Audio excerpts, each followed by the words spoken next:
ओम त्र्यंबकं यजामहे सुगंधं पुष्टिवर्धनम् उर्वारुकमिव वंदनान् मृत्योर्मुक्षीमामृतात्। स्वागत है सभी दर्शक साथियों का, सभी भक्तों का आपके अपने YouTube चैनल रामकृष्ण जी सेवा में स्टूडियो में। मैं रामकृष्ण शास्त्री आगरा से आप लोगों के बीच में धार्मिक कथा, व्रत कथा एवं अन्य जानकारियां लेकर के आता रहता हूं। तो आज भी बहुत ही महत्वपूर्ण जानकारी लेकर के आए हैं। आज की जानकारी है श्रावण महात्म्य 22वां अध्याय, यानी सावन महीने की कथा 22वां अध्याय। और आज श्रावण मास में जानने वाले संकट हरण व्रत का विधान, जो संकट का हमारे सभी संकटों का हरण कर लेता है, ऐसे व्रत का विधान आज की कथा में बताने वाले हैं। तो अभी तक आपने चैनल को सब्सक्राइब नहीं किया हो तो प्लीज़ चैनल को जरूर सब्सक्राइब करें, बेल को प्रेस करके रखें जिससे नोटिफिकेशन सबसे पहले आपको प्राप्त हो। चलिए ज़्यादा समय नहीं लेते हुए प्रारंभ करते हैं आज के व्रत का विधान, जो सभी संकटों का हरण करने वाला है।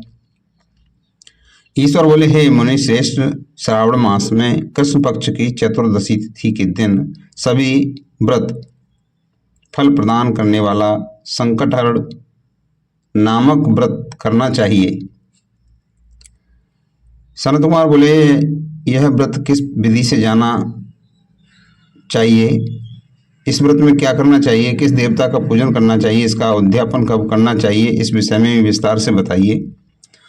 ईश्वर बोले कि चतुर्थी के दिन प्रातः दिव्य दंत धावन करके इस संकटहरण नामक शुभ व्रत को करने के लिए यह संकल्प ग्रहण करना चाहिए कि हे देवेश, आज मैं चंद्रमा के उदय होने पर निराहार रहूंगा और रात में पूजा करके आपका भोजन करूंगा।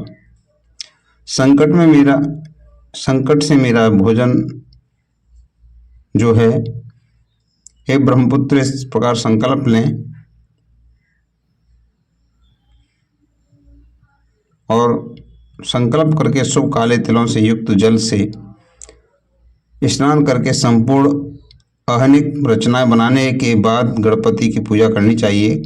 बुद्धि को 3 मासे या उसके शेष परिणाम या 1 मासे स्वर्ण से या अपनी शक्ति के अनुसार स्वर्ण की प्रतिमा स्थापित करनी चाहिए। स्वर्ण के अभाव में चांदी का वायलेट की प्रतिमा सुख का अभाव बना हुआ है।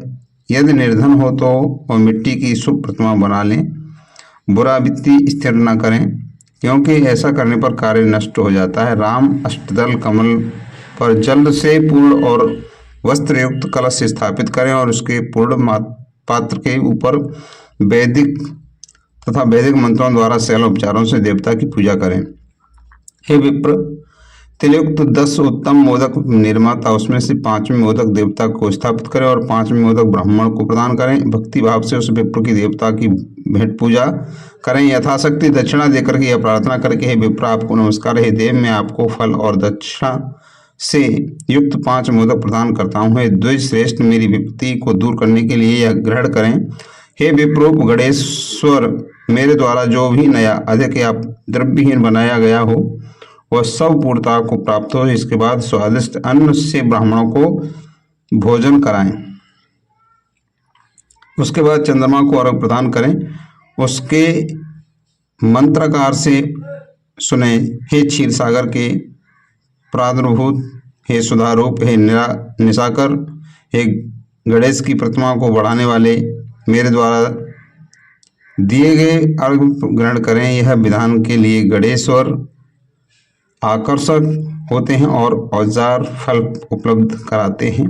मूलतः इस व्रत को करना जरूरी है। इस व्रत को अनुष्ठान करने वाले से धन प्राप्त होता है। धन प्राप्त करने वाले विद्या वाले कार्यों का सिद्ध हो जाता है। पुत्र की अभिलाषा रखने वाले को पुत्र प्राप्त होता है और मोक्ष प्राप्त करने वाले को उत्तम गति प्राप्त होती है। कार्य की सिद्धि करने वाले का कार्य सिद्ध हो जाता है और रोगी रोग से मुक्त हो जाते हैं। विपत्ति में पड़े, व्याकुल चित्त वाले, चिंता में ग्रसित मन वाले और उन्हें सुहृदजनों, जो सुसज्जनों का वियोग हो गया है, उन सम्मिलितों का दुख दूर हो गया है।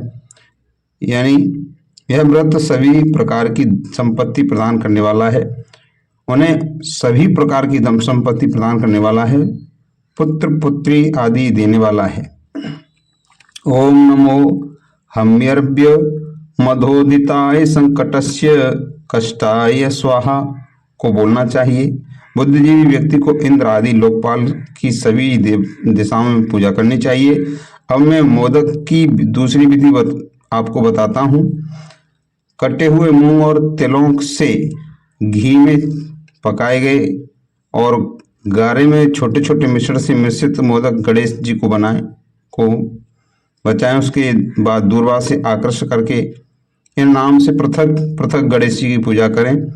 उन पूर्वजों की मेरी सुनिए। हे गणाधिपति, हे उमापुत्र, हे अगनासन, हे एकदंत, हे एववक्र, हे मूषक वाहन, हे विनायक, हे ईश पुत्र, हे सर्व सिद्धि प्रदायक, हे विघ्न राजन, हे स्कंद गुरु, हे सर्व संकट नाशन, हे लंबोदर, हे गणाक्ष, हे गौर मंगल संभव, हे धूम्रकेतु, हे भालचंद्र, हे सिंदूरा सुरमर्दन, हे विद्या विधान, हे विकट, हे शुभकर्ण, आपको नमस्कार। इस प्रकार 21 स्वरूप से गणेश जी की पूजा करें।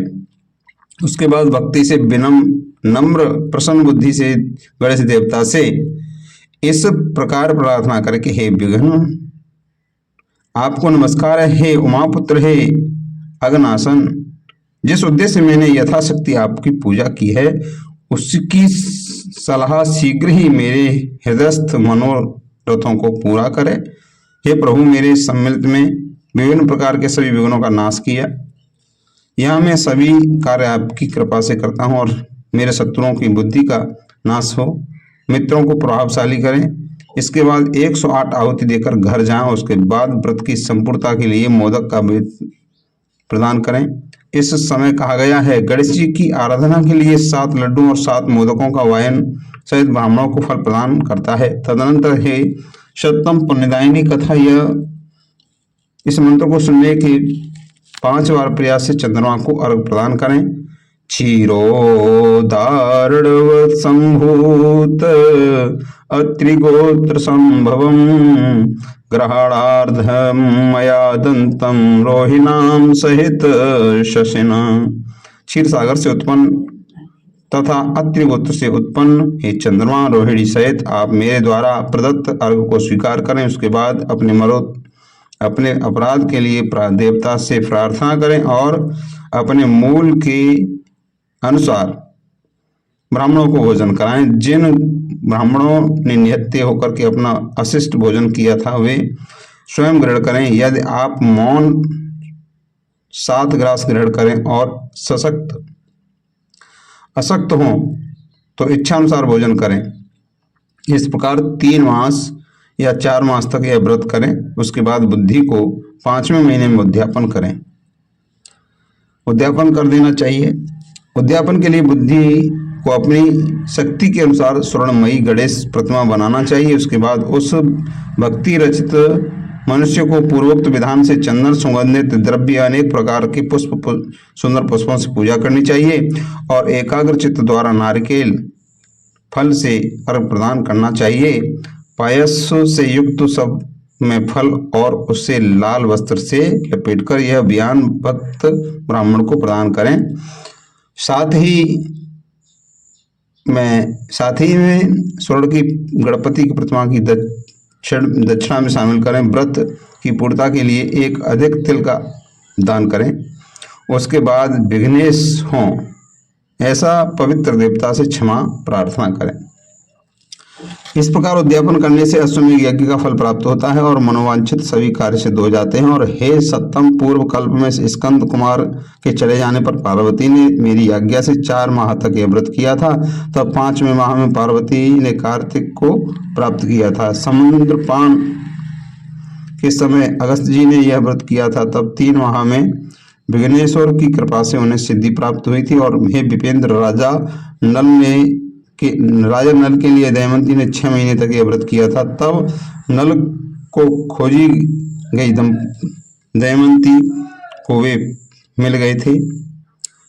जब चित्रलेखा अनुरुद्ध को वाणासुर के नगर में ले जाया गया तब वो कहाँ गया, उसे कौन ले गया, यह सारा प्रद्युम्न व्याकुल हो गए थे। उस समय प्रद्युम्न को पुत्र शोक से पीड़ित देकर के रुक्मिणी ने प्रेम टोक से कहा कि हे पुत्र, मैंने अपने घर में व्रत किया है, उसे मैं बताता हूँ, इस पर ध्यान दे करके सुनो। बहुत समय पहले जब राक्षसों को उठाया गया था, तब भयानक वियोग जन्य दुख के कारण मेरा हृदय विदीर्ण हो गया था। मैंने सोचा था कि अपने बेटे का बेहद सुंदर मुख कब देखूंगा। उस समय अन्य साम्य से यह मेरा ही पुत्र हो तो नहीं, इसी चिंता में व्याकुल हुए मेरे कई साल हो गए। तब देव योग से लोमस मुनि मेरे घर पर आए। उन्होंने संकट चतुर्थी का व्रत दूर करने की सभी विधियां मुझे बताई और मैंने 4 महीने तक इसे किया। उसी प्रभाव से तुम सम्रासुर को युद्ध में घायल कर गए थे। मूलतः हे पुत्र, इस व्रत की विधि यह जानकर आप अपने पुत्र को पता चल सके। हे विप्र, प्रद्युम्न ने गणेश जी का यह व्रत तब किया था जब नारद जी ने सुना कि अनिरुद्ध बाणासुर के नगर में है। उसके बाद बाणासुर के नगर में अत्यंत भीषण युद्ध हुआ और भगवान शिव ने बाणासुर को कर पुत्र वधु सहित अनिरुद्ध को प्रद्युम्न के घर लाए थे। हे मुनि, इसी प्रकार अन्य देवताओं और असुरों ने भी विघ्नेश की पूजा के लिए यह व्रत किया है। हे सनत कुमार, इस व्रत के समान सभी सिद्धियां देने वाला है। ये श्लोक में कोई भी व्रत, जप, तप, दान, तीर्थ नहीं है। बहुत सोचने से क्या फायदा, इसके बराबर कार्य सिद्धि करने वाला दूसरा कुछ भी नहीं है। अभक्त, नास्तिक और शठ को इस व्रत का उपदेश नहीं देना चाहिए। हे विप्रेश, हे धर्मिष्ठ, हे विधि, तुम मेरे प्रिय हो और लोकोपकार करने वाले हो। मूलतः मैंने इस व्रत को आपको उपदेश दिया है। तो आज की कथा यहीं तक विराम लेती है। मिलते हैं कल की कथा के साथ। तब तक के लिए जय श्री राधे कृष्णा, जय श्री श्याम, हर हर महादेव, जय गणेश।